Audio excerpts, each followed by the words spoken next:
Today we're going to talk about calibration. Calibrating your colors needs to be done probably, once a quarter, once a month, pretty much as often as you can do it, really. Or if you ever just see a problem with the colors, if something is not as vibrant as it used to be, or if there's any sort of ghosting, a lot of times what you'll see is behind the text, almost like a drop shadow of a particular color. This is a very common issue, and it just happens over time as the temperatures around you change, as the environment changes. Sometimes the copier itself is affected and how it puts the paper, or how it puts the color on the paper. Copier copying, take 3.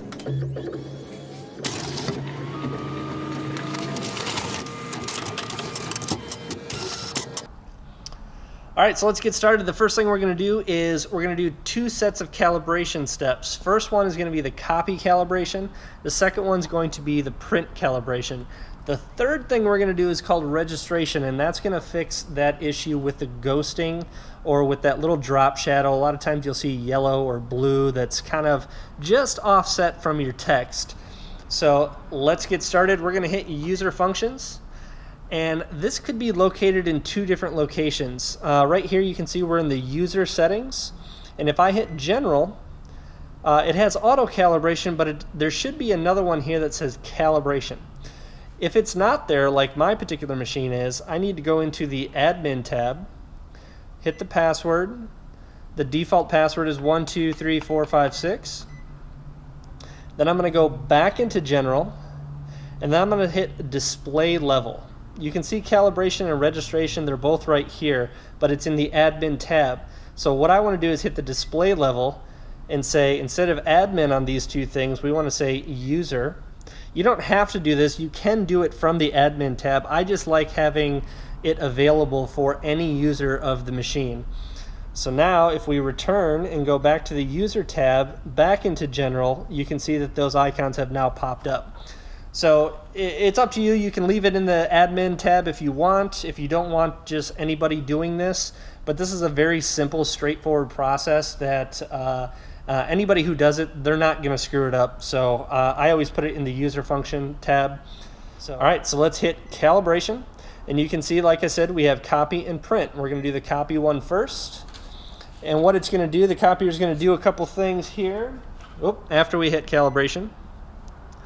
It's going to think about it for a little while, it's going to check its settings, and then it's going to spit out a sheet for us.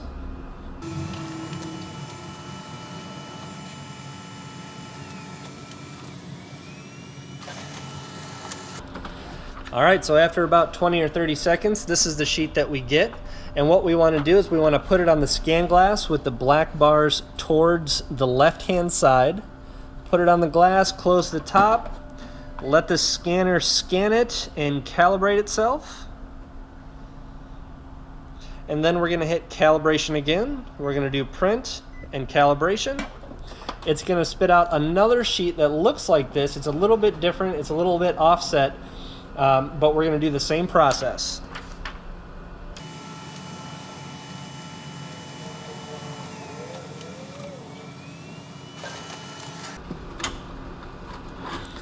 Again, after about 20 or 30 seconds, we have another sheet here. We're going to put it on the same way on the glass. Hit start, let it calibrate.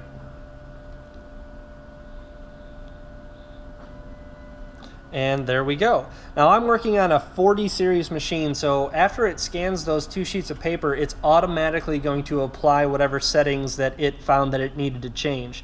If you're working on an older machine, it may ask you, do you want to apply these changes? And of course you want to say yes.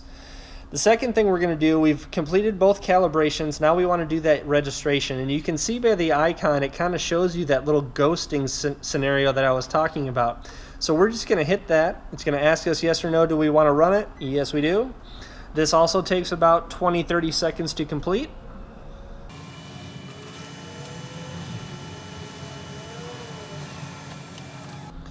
All right, it's completed its run, and we're just going to close completely out of there for now. And now what we can do is we can do a test print, or if you have a test chart that you want to print and test those colors, you should see a fairly significant change in the quality. Like I said, you can do this as often as you want, really, but I would suggest probably once a month, or just whenever you notice any issues with the quality of the colors. And the last thing that we're going to talk about, these test charts that printed out are actually pretty handy after the fact as well. If I lay them aside here, what you can do is kind of take a look at the color and how they progress into, they start down here at 100% density and they go all the way down to 0. So what I'm looking for when I look at these is these slight streaks, okay? This gives you a good idea of how much life left you have in your drum units. So a lot of times what happens is the black is, since it's the most commonly used, you'll start to see these little streaks going down probably first, and these colors look a lot better than the black does. But what you have to remember is most things that you're printing are down here in this spectrum, okay? And you don't notice any of those streaking down in that spectrum. So the drums are still, in my eyes, good for probably 90% of the clients. If you're printing pictures that have a lot of shadows and depth, and you need some of these lighter shades, then you're probably going to notice issues with your printout. You're probably going to be a little bit more picky about how much life is left on your drums and how this streaking really affects you. So it's really up to you. If you're just putting text on a page, like most people are with these machines, then these drums can get pretty darn streaky before you'll notice any issues. If you're doing just small logos on a letterhead, you're not going to notice any problems. Like I said, it's just when you get into printing large images or images that have those shadows and that depth of field, so that require some of these lower end spectrums. So that's one way to look at it and see some problems right off the bat and give you an idea of how soon you'll need to replace these drums. So I hope that helped.